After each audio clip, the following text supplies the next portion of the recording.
Hey guys, Katie here and welcome back to my channel. Today I want to show you what not to do in your garden.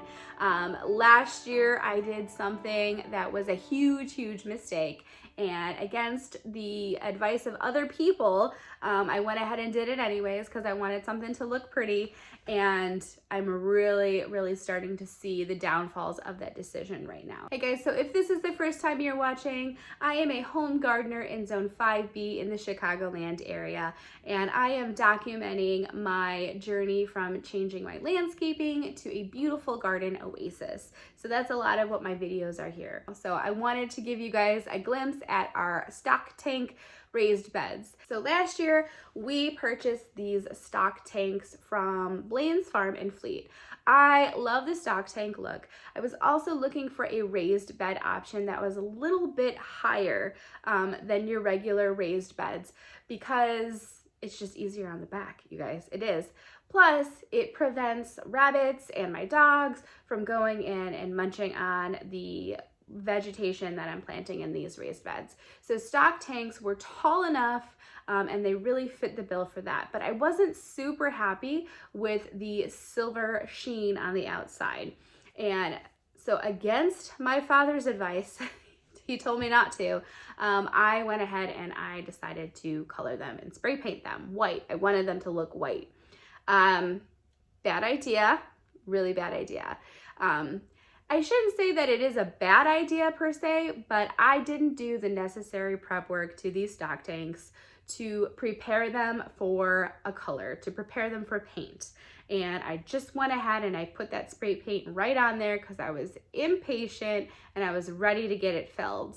What happened, it held up throughout the summer months. It looked great. There was no peeling. Everything was working right.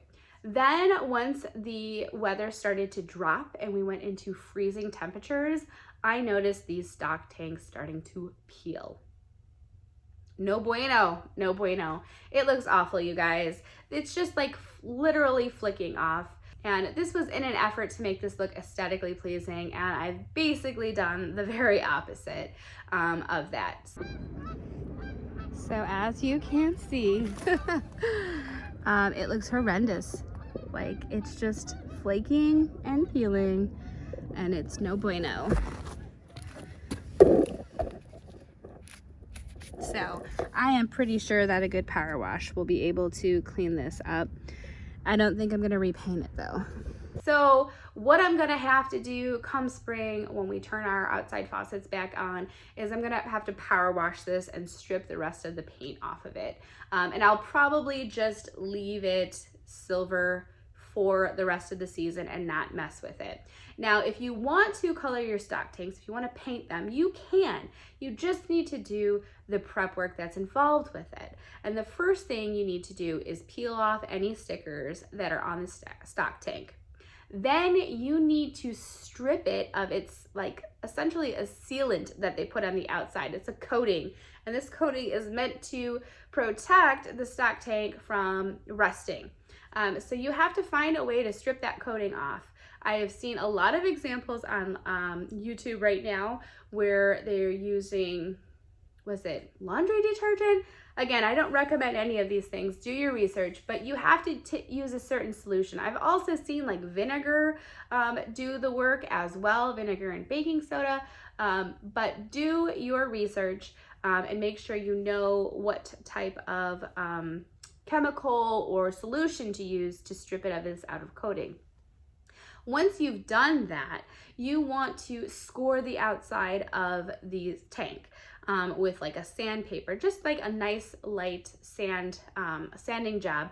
That way it gives something for that paint to adhere to.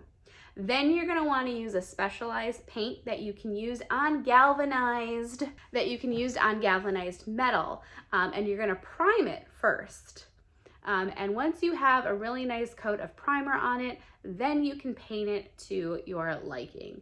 So there are a couple of steps that are involved in preparing your stock tanks, but don't just go ahead and quickly put paint on it like I did, because clearly that did not work for me. Anyways, so I'll keep you guys posted.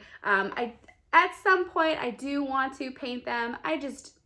It's going to be a lot of work this summer, and they're already filled. We use the hugelkultur method, so if you want to see more information on that, I can link the videos down below.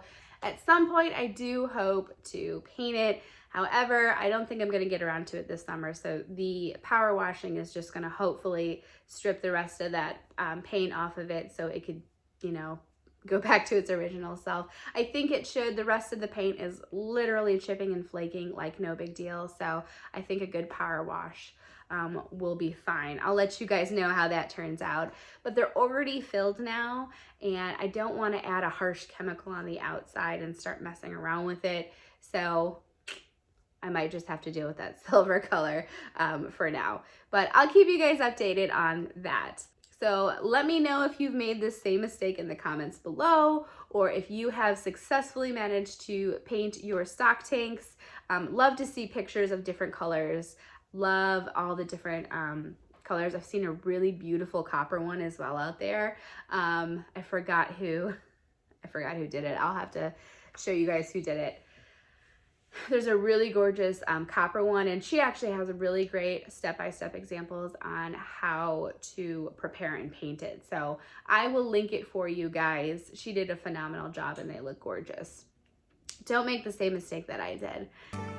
Hey guys, thanks so much for watching today, and if you like this video, make sure that you click that like button and consider subscribing to my channel. I would absolutely appreciate it.